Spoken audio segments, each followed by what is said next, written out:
Greetings Exiles, Lexu here with my leveling guide for the Frostbolt, Cold Snap, Stormweaver, Sorceress, and Path of Exile 2. This build is currently the best way I found to level a new Sorceress character during early access, and it's a solo self-found viable method of clearing the campaign.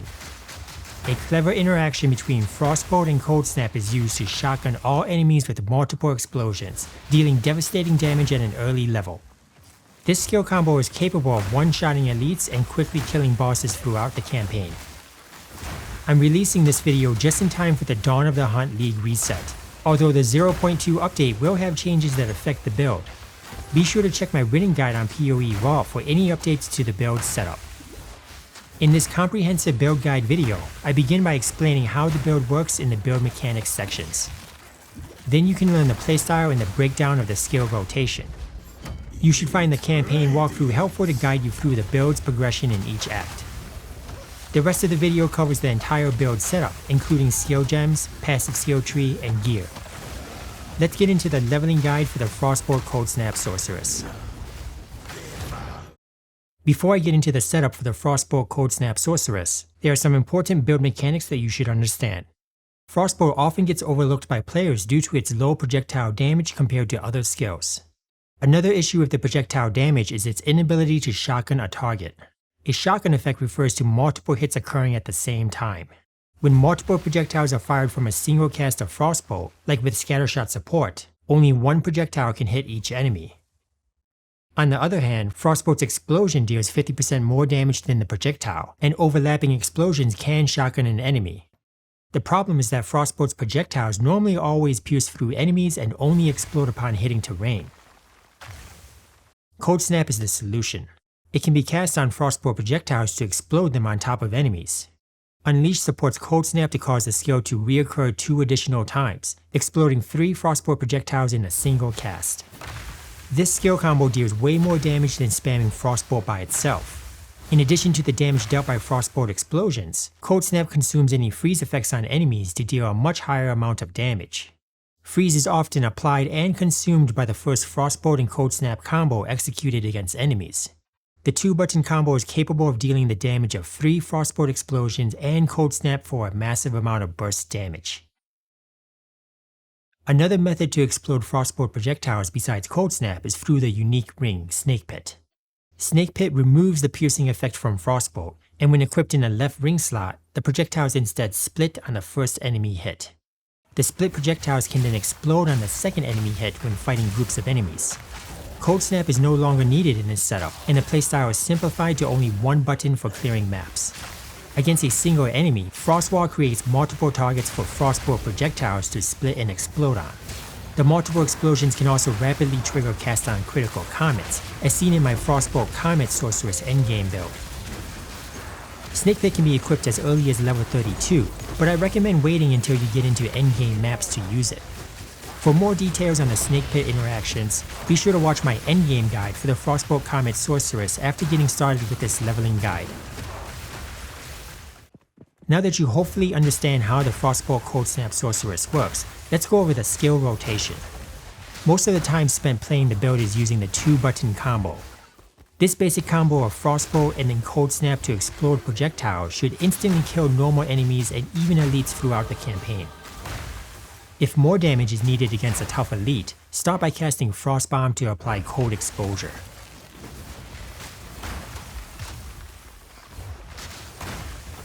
The full skill rotation is utilized to deal maximum damage against bosses. Sigil Power is cast from a Chiming Staff equipped in Weapon Set 2. Swap back to Weapon Set 1 and cast a Curse on the boss. Hypothermia is used at first, and then replaced by Connectivity once you have lightning damage from Archmage. The curse can be precast before a boss spawns if supported by Cursed Ground. Cast Frostbomb to apply Cold Exposure. Surround the boss with a Frost Wall supported by Fortress. Fire 3 projectiles from a single cast of Frostbolt supported by Scattershot. Then follow up by casting Cold Snap supported by Unleash on the projectiles when they are on top of the boss to explode them all. Continue by repeating the Frost Wall, Frostbolt, and Cold Snap combo while keeping all the other skill debuffs up. Let's quickly summarize the progression of the Frostbolt Cold Snap Sorceress through the campaign. In order to do the testing for this League starter build, I created my first character in solo self-found mode to begin with a fresh account. No items from other characters or trades were used during the campaign in this League start test. Shortly after creating your sorceress, craft Frostbomb with the first uncut skill gem you receive in the starting town. Frostbomb deals significantly more damage than any other level 1 spell at the cost of having a cooldown. The most effective way to use Frostbomb is to lure groups of enemies into the explosion to kill them all in one hit. Support Frostbomb with Controlled Destruction and then Magnified Effect when you get level 1 uncut support gems. Frostbomb's explosion delay can get you killed in the more difficult parts of the campaign, but it's highly effective through Act 1.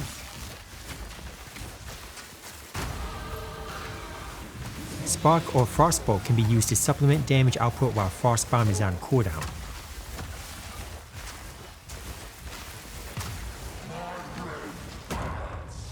A powerful staff is the most important item while leveling to deal damage.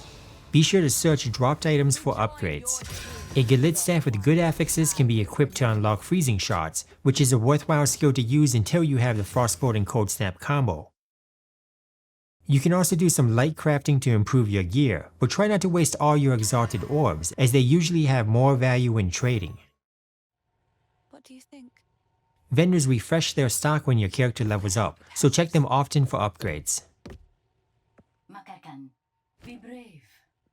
Sell unwanted rare drops to gain gold for gambling, as it can also provide gear upgrades.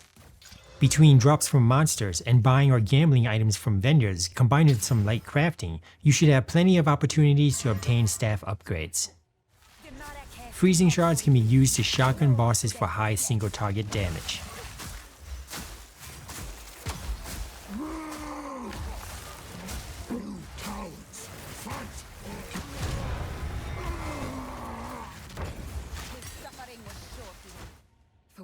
A level 5 skill gem is awarded after killing the Executioner. Use it to craft Cold Snap so you can start exploding Frostbolt projectiles. Don't forget to support Frostbolt with Scattershot and Cold Snap with Unleash for 3 explosions per rotation. Support gems that were socketed in Frostbomb are also moved as the Frostbolt and Cold Snap combo becomes the main damage dealer. In Act 2, Hypothermia, Frostwall, and Sigil of Power are added to the build for more damage against bosses. Sigil of Power is unlocked by equipping a Chiming Staff in your second weapon slot, so search your drops for it.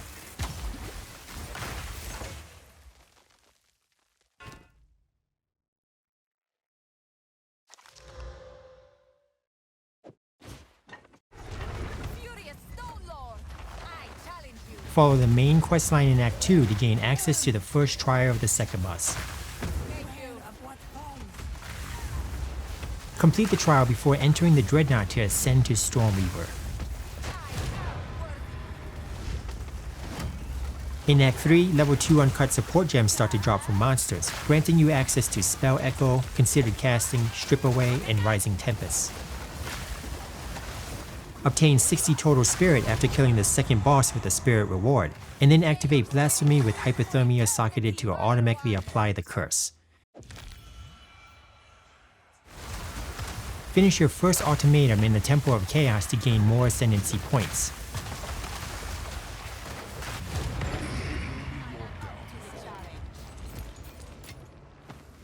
Beyond Act 3, start scaling crit chance and crit damage nodes in the passive tree. Replace Controlled Destruction with Ambush to start dealing critical hits with Frostbolt. A major shift in the build happened when you kill the Bog Witch for a second time in Cruel Act 3.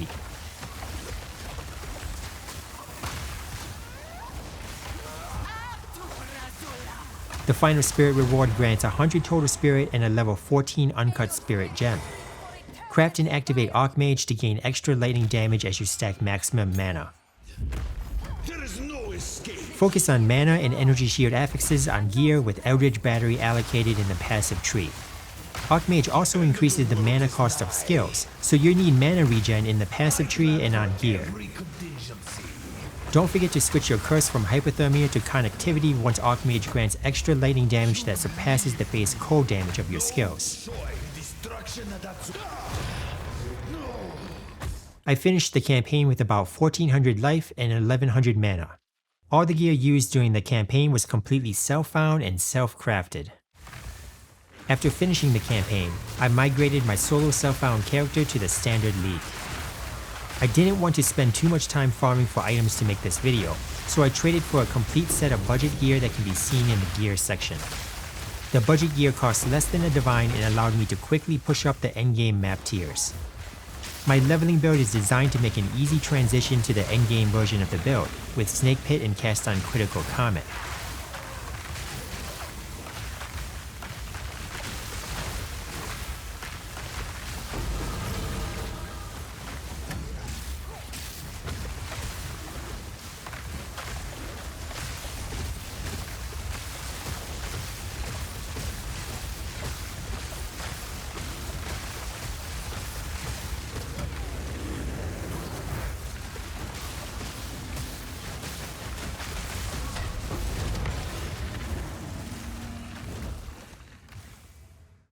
Let's start covering the entire build setup for the Frostbolt Cold Snap Sorceress, starting with the skill gems.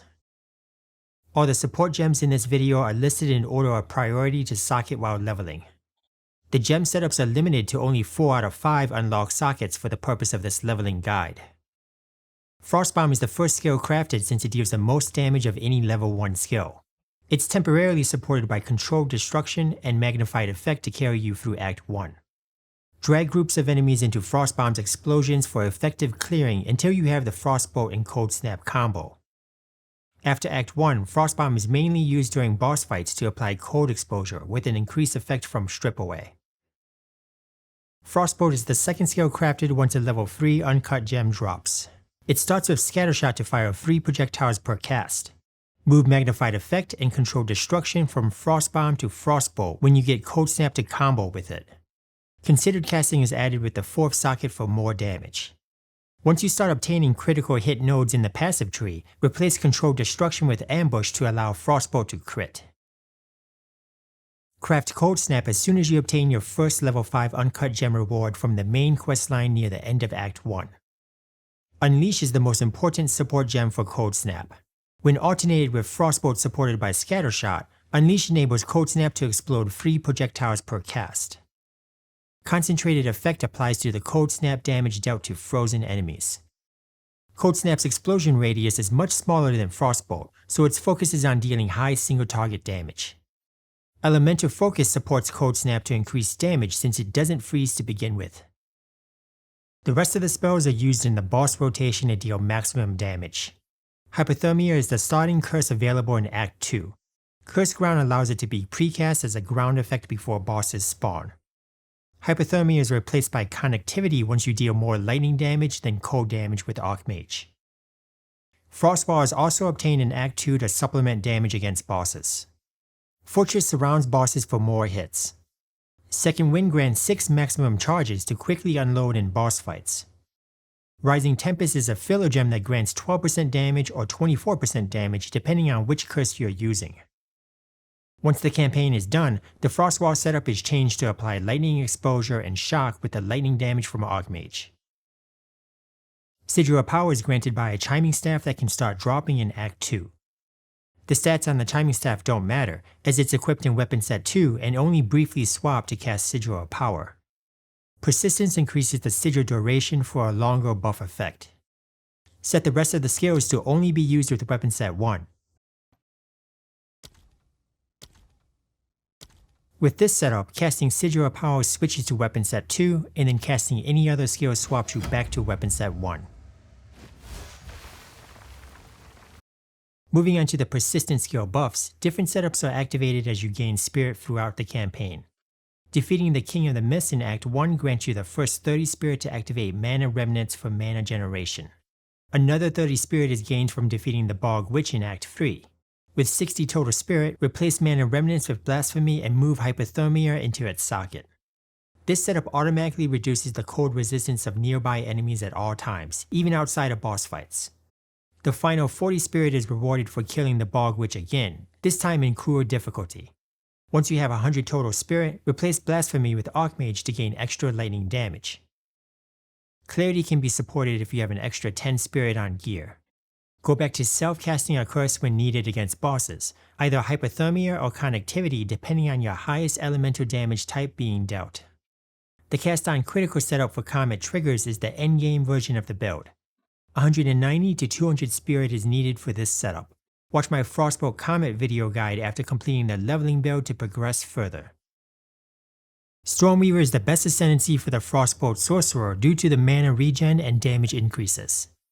Complete the first 2 ascendancy trials while progressing through the campaign to obtain Constant Gale and Force of Will. These arcane surge nodes are important to sustain mana, especially once Archmage is activated. Strike twice and then Scouring Winds are eventually acquired in the endgame to increase damage output. I put together 3 passive skill tree setups for separate points of the leveling process. The first setup starts focusing on increasing damage output early to quickly blast through the first 3 acts of the campaign. Follow the numbered steps in order as you start leveling. Obtain Path of Winter, practice Signs, and then exploit the elements during Act 1. These nodes with increased damage are highly effective early on. The increased damage stat diminishes in value as you stack more, so many of these nodes are removed later in the endgame. Next, Path to Warrior to gain 46% increased area of effect for Frostbolt explosions. Then 4 nodes in the Potent Incantation cluster grant 60% increased spell damage. Remember to use the attribute nodes to meet your dexterity and strength requirements. Then select Intelligence for the remaining attribute nodes. Try to wear gear with the energy shield based type to keep your dexterity and strength requirements low. Path up to Climate Change to obtain more increased damage, freeze buildup, and extra fire damage dealt to frozen enemies. Frostbolt explosions quickly freeze enemies, and then Cold Snap deals the extra damage. Make a quick trip to the nearby cluster for overexposure to increase the cold exposure applied by Frostbomb. Stormbreaker is also worthwhile since it can stack up to 3 times with Chill, Freeze, and Burning ailments. Continue the path up to obtain Endless Blizzard and Glaciation for the final damage increases in this setup. I left the Jewel socket empty during the campaign in my testing, but you can do some early trading for jewels if you want to. I'll cover the starter jewels in the final skill tree setup. The second skill tree setup I've made continues to increase damage output by scaling crit chance and crit damage. Reallocate some of the nodes providing increased damage to gain crit nodes like Critical Overload, Critical Exploit, Sudden Escalation, Controlling Magic, and Kill for Assassin. Once you start using an Archmage Spirit Gem near the end of the campaign, you need the mana regen from Open Mind and Ether Flow to sustain the increased mana cost of skills. If you have enough life to survive, activate Eldritch Battery to convert Energy Shield to mana for more Archmage damage. Finally, the first 16% damage dealt to Mana Before Life is obtained in the Lucidity cluster.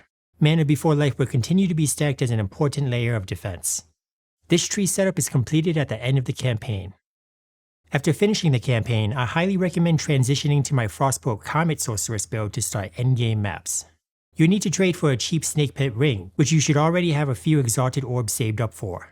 Once you obtain Snakepit, respec your skill tree to Path to Splitshot for a 100% chance for an additional projectile when forking. Watch my Frostbolt Comet Sorceress guide video for the full details on the Snakepit interaction.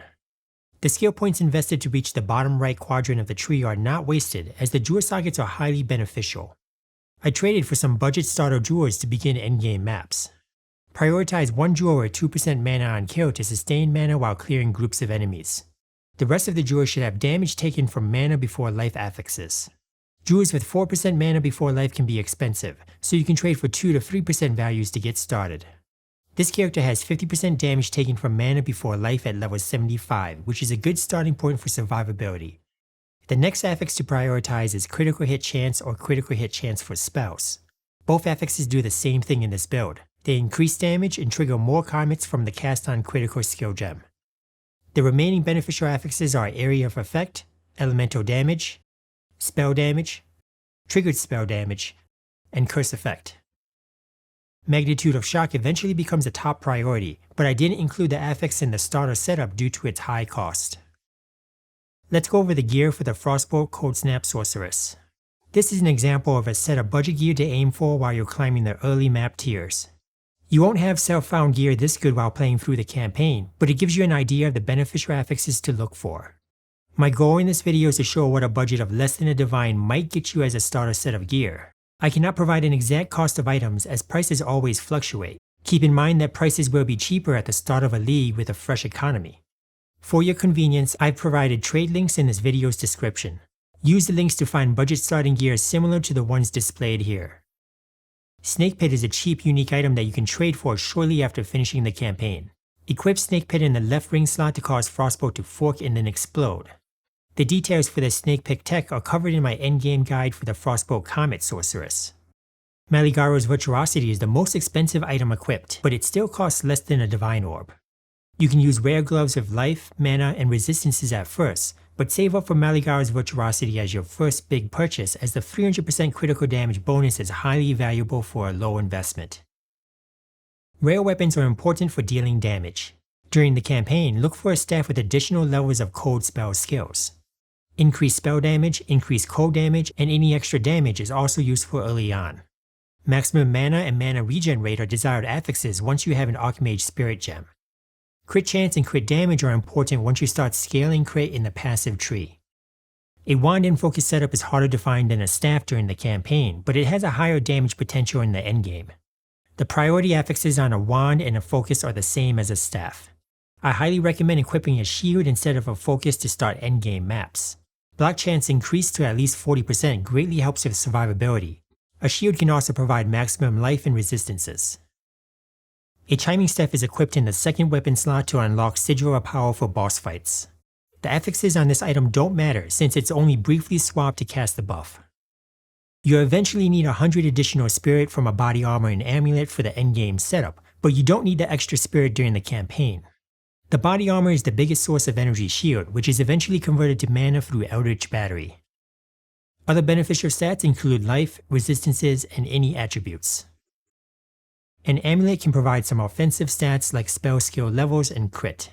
A spell skill level affix can be expensive to obtain, so that's not included in the starter budget. The rest of the gear focuses on life, mana, resistances, and sometimes attributes.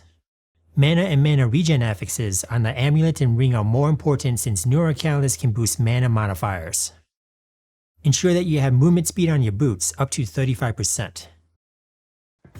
Don't forget to use the trade links in the description of this video. There are expected changes coming in the 0.2 patch update, so be sure to check the written guide at PoE Vault for any changes to the build. The written guide will always have the most up-to-date setups, and I'll do my best to update it quickly. Archmage is getting expected nerfs, but that shouldn't have a big impact on this leveling build. If you learned something new in this video, you owe it to me to hit that subscribe button. Until next time, peace out and happy slaying.